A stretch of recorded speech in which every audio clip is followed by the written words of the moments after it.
how did your identity get tangled up in the eating disorder, and what has it been like to untangle yourself from it? Mm, yes. So I think a lot about this question because I think it's really important to just think about identity because for so long I really believed that I was my eating Mm-hmm. disorder. I remember I used to say that I essentially had anorexia, but then I ended up shifting the narrative and saying that I was anorexic. And I really thought that I was defined by my eating disorder, and all the other parts of me really faded into the background. So I've always loved writing, even as a child, but I stopped writing. I did journal, but I wasn't really connected to my writing in the same way. I stopped socializing, so I just didn't want to talk to friends or even family. I stopped reading, and so I really just had to let go of all of these parts of who I Mm-hmm. was. And I was really just a shell of my former self. And I remember looking at my old medical records as part of my work on this book.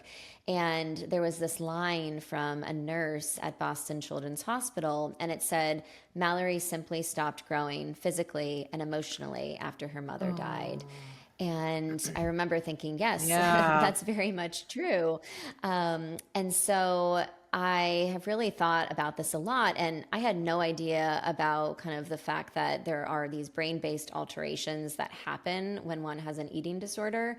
And not to get too science based here, but it turns out that adolescence development of self and identity is really closely linked to brain Mm. development. So, when adolescents are beginning to establish their adult identity, connections are formed in the brain.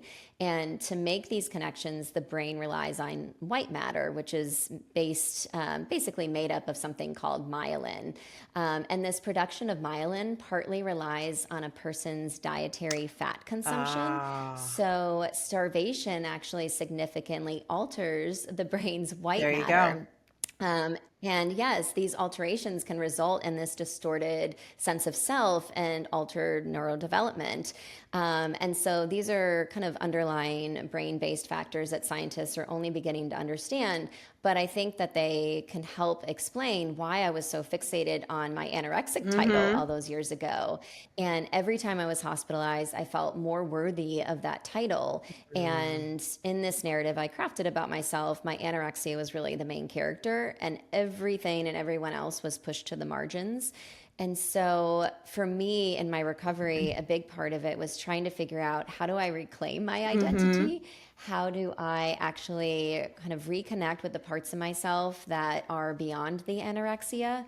And so as I look at my identity now, I sometimes equate it to a pie.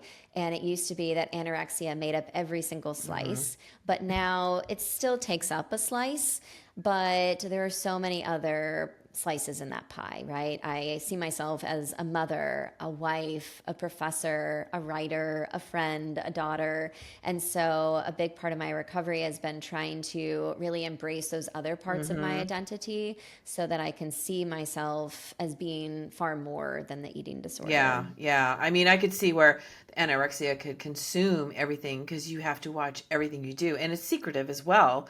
So then you've got that component with it as well. So I could see how it would consume you and take over everything, every part of your life.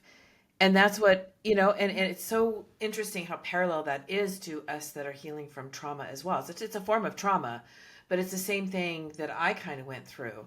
And I was in survival mode and victim, I had a victim mindset. So I was, doing ordinary things was tough for me because I was just in survival mode. And so it consumes you, and then you do lose your identity. And so I too went on a journey to discover who I was too, and that's really important for all of us to do that. And it's not what someone else tells us that we are, it's what we decide and discover who we are. Yes, I think that that's so important. And yeah, I think a lot of recovery and healing has to do with reclaiming the parts of ourselves that we Yeah. lost. And so they were always there, but probably there were periods where we just couldn't Yeah, find they were them. buried pretty deep. They were buried under a lot of other Yeah. stuff. So, well, that's a great answer. Thank you.